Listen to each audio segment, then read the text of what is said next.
Bonjour à tous, aujourd'hui nous vous proposons une vidéo consacrée aux budgets annexes réalisés par Xavier Cabirol, Romane Deharbe, Gersande Forfer, Agathe Tissot et Agathe Pia, dans le cadre de leur Master 2, pour les uns Finance et Fiscalité publique, pour les autres Droit public général et Contentieux public, vidéo réalisée au titre de l'année universitaire 2025-2026 à l'Université de Lille. Légion d'honneur, monnaie et médaille, ou encore poste, télégraphe et téléphone. Beaucoup d'exemples peuvent être donnés en matière de budget annexe. Les budgets annexes, qu'est-ce que c'est? Tu peux m'en dire plus? J'y connais rien.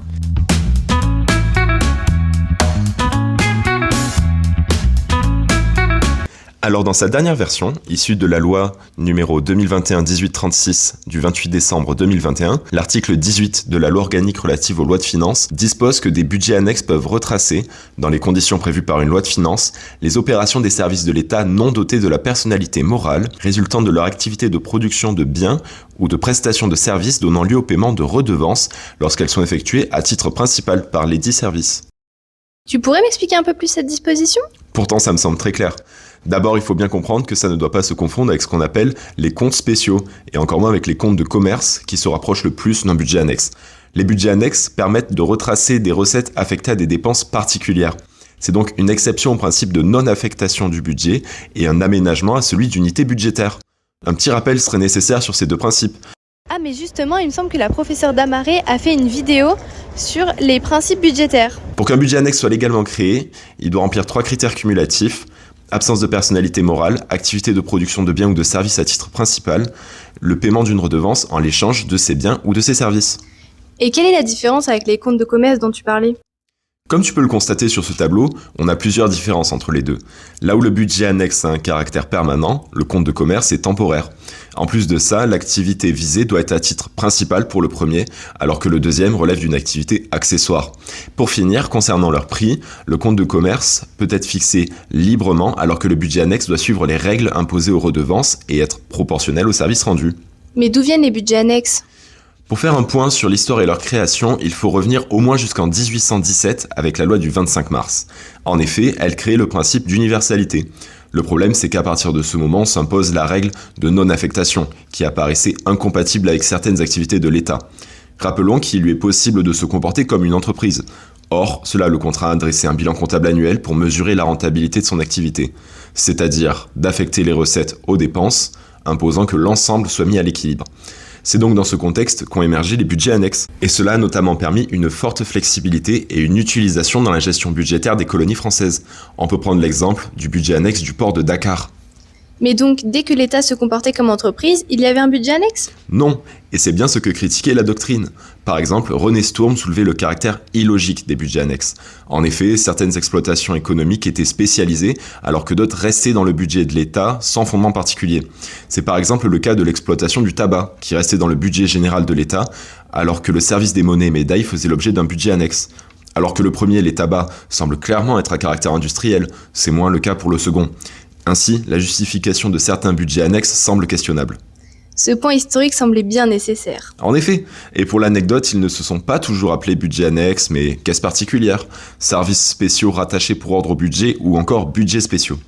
Et j'imagine que leur dénomination traduisait une problématique particulière à chaque fois. En effet, l'évolution de leur nom traduit un autre aspect, le contrôle du Parlement.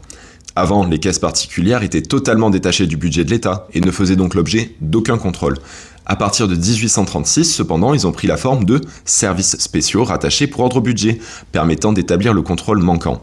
Ainsi, le 19 juin 1956, un décret vient définir pour la première fois les budgets annexes comme les services dont l'activité tend essentiellement à produire des biens ou des services donnant lieu au paiement d'un prix. Et depuis, est-ce qu'on a eu des changements? Oui, on peut relever 2 grandes évolutions poussant à restreindre la définition d'un budget annexe pour arriver à celle qu'on connaît aujourd'hui. Par l'ordonnance numéro 59-2 du 2 janvier 1959, on ajoute à la définition de 1956 l'absence de personnalité morale des services de l'État.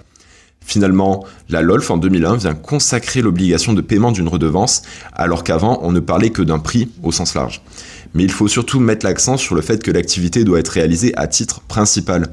Ici, on voit bien qu'on restreint l'utilisation du budget annexe par une condition supplémentaire plus stricte. On peut aussi noter qu'en 2021, le législateur organique a étendu le périmètre des opérations visées concernant la redevance dans l'inscription au budget annexe. Et est-ce que la procédure a également changé? Alors, peu importe leur dénomination ou encore leurs critères d'identification et conditions de création, les budgets annexes ont toujours été adoptés par la loi de finances. Alors, à ton avis, de quelle procédure peut bien dépendre l'adoption des budgets annexes aujourd'hui ? J'imagine que c'est selon la procédure de la loi de finances. En effet, l'article 34 de la LOLF dispose aujourd'hui que la loi de finances de l'année fixe pour le budget général, les budgets annexes, le montant du plafond des reports prévu par la présente loi organique. Et l'article 43 indique que les évaluations de recettes font l'objet d'un vote d'ensemble pour le budget général, les budgets annexes et les comptes spéciaux. Donc je t'invite à regarder les vidéos intitulées Loi de finances présentation et les catégories des lois de finances pour mieux comprendre cette procédure qui, comme tu l'as compris, concerne les budgets annexes. Avant la LOLF, on se rapportait à l'ordonnance de 1959 dont je t'ai parlé précédemment et elle visait également la loi de finances. Tu peux voir s'afficher l'article 20 et 41 de celle-ci. Donc ça veut dire que le Parlement peut contrôler les budgets annexes ? Oui, car les budgets annexes sont dans la loi de finances, donc ils font bien l'objet d'un contrôle parlementaire qui s'inscrit alors dans une logique de transparence. Et est-ce que la procédure fait l'objet d'un contrôle juridictionnel ? Oui, le respect des règles entourant les budgets annexes relève du Conseil constitutionnel. Les budgets annexes étant adoptés par une loi de finances qui doit respecter les normes constitutionnelles et notamment la LOLF, cette compétence ne peut que lui revenir, car on le rappelle, le juge administratif n'est pas le juge de la constitutionnalité de la loi. Par contre, si le juge administratif n'est pas compétent concernant la loi de finances, il l'est pour les décrets relatifs au budget annexe. Comme tu peux le lire, on peut ainsi trouver plusieurs décisions des juges de la rue Montpensier exerçant un contrôle sur ces budgets et notamment s'ils répondent bien aux critères de qualification requis en 1982 ou encore en 1991. Et notons que le contrôle par le Conseil constitutionnel de la LOLF a aussi permis de contrôler le fondement même de la procédure d'adoption des budgets annexes, garantissant son respect du bloc de constitutionnalité. Mais donc on a très peu de contentieux en matière de budget annexe. C'est partiellement vrai. La majorité du contentieux en la matière se trouve à l'échelle locale avec les budgets annexes locaux. Et c'est notamment ici que le juge administratif vient jouer un rôle important dans le contrôle juridictionnel, étant compétent pour les actes réglementaires. On peut prendre l'exemple d'un arrêt récent de la Cour administrative d'appel de Nancy, 3e chambre, du 6 février 2025, dont tu peux lire un extrait juste ici. On a donc des budgets annexes locaux également. En effet, ils sont admis par le Code général des collectivités territoriales, complétés par la jurisprudence administrative, mais je propose que nous restions concentrés sur ceux qu'on trouve à l'échelle nationale pour être le plus clair possible. Peut-être que les budgets annexes locaux feront plus tard l'objet d'une autre vidéo explicative. Ce serait super ! Rappelons juste ce que dispose l'article 72-2 de la Constitution. Les collectivités territoriales bénéficient de ressources dont elles peuvent disposer librement dans les conditions fixées par la loi.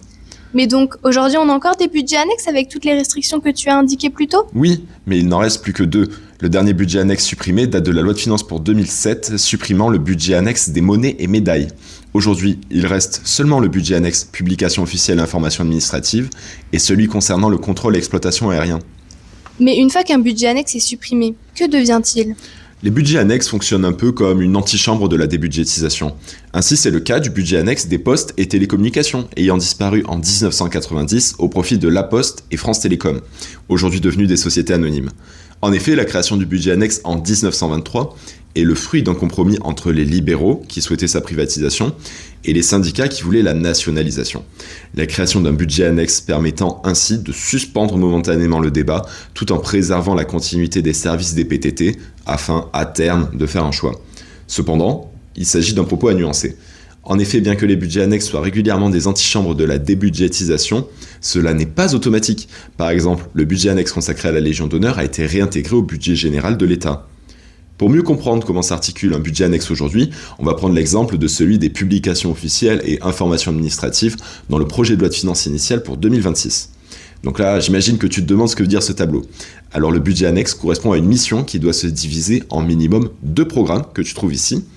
On trouve aussi le service de l'État qui s'occupe de la mission ainsi que ses objectifs. Mais si on observe une telle réduction des budgets annexes, est-ce que ceux restants font l'objet d'une remise en question ? Alors que la LOLF a mené à la réduction de 90% du volume des dépenses des budgets annexes, l'idée de les supprimer a fait son retour. 90%, mais c'est énorme ! On avait déjà parlé de tous les supprimer alors. Oui, un des derniers moments où la suppression des budgets annexes a été évoquée remonte à 2019 avec la publication du rapport de la mission d'information relative à la mise en œuvre de la loi organique relative aux lois de finances, autrement dit MILOLF. Dans ces propositions, on retrouve la suppression des budgets annexes à la proposition 14. Et quelles étaient les solutions proposées à l'époque ? 2 solutions étaient alors envisagées. La transformation en établissement public, comme ça a été le cas pour les monnaies et médailles, ou le budget annexe concernant les prestations sociales agricoles, ou alors la réintégration au budget général de l'État.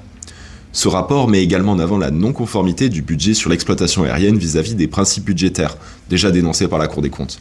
La MILOLF s'interroge ainsi sur la pertinence de conserver cette catégorie de dérogation au principe d'universalité budgétaire. Il a alors estimé que la complexité du dispositif prend le pas sur les avantages que procure celui-ci. En effet, un seul budget annexe respecterait entièrement les règles de la LOLF. Ces budgets annexes sont-ils si complexes et incohérents que tu sembles le décrire ? Alors oui, en 2020, la Cour des comptes formule des préconisations sur les budgets annexes.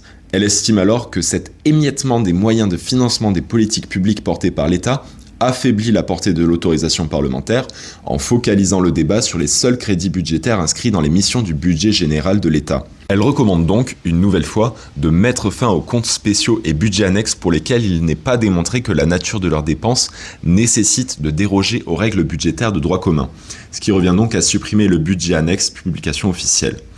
Le doute est d'autant plus persistant depuis la décision du Conseil d'État du 6 février 2024. Rendue dans le cadre d'un contentieux administratif, elle a remis en cause le statut de droit privé des agents issus de l'ex-direction des journaux officiels. À l'occasion de ce contentieux, les juges du Palais Royal ont estimé que les missions de la DILA étaient celles d'un service public administratif, et ces agents doivent être par conséquent considérés comme des agents de droit public. La qualification de service public administratif se trouve alors en contradiction avec les conditions imposées au budget annexe, poussant d'autant plus à s'interroger sur la légitimité de ces budgets. Et comment la Cour des comptes envisageait l'après-suppression de ces budgets ? La Cour recommandait ainsi dès 2020 de réintégrer ces recettes et ces dépenses au budget général de l'État. Parce que ce budget annexe consacre des recettes tirées des annonces légales à des dépenses qui ne concernent pas directement cette activité commerciale. Cependant, en 2021, alors que l'opportunité avait été donnée aux parlementaires de supprimer les budgets annexes, ceux-ci vont agrandir le champ des opérations susceptibles d'être retracées dans un budget annexe dans la loi organique du 28 décembre 2021. Cette loi a reçu la bénédiction du Conseil constitutionnel le 23 décembre 2021. Mais alors, pourquoi être autant réticent à la suppression alors qu'on constate clairement l'incohérence de ces budgets ? Les parlementaires sont réticents à la suppression des budgets annexes pour plusieurs raisons.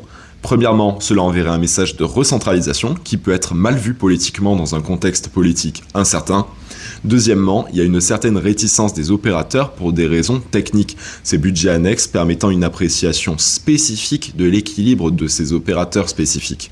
Troisièmement, une rebudgétisation amènerait ces activités dans le budget général de l'État et imposerait à celui-ci les aléas budgétaires des opérateurs.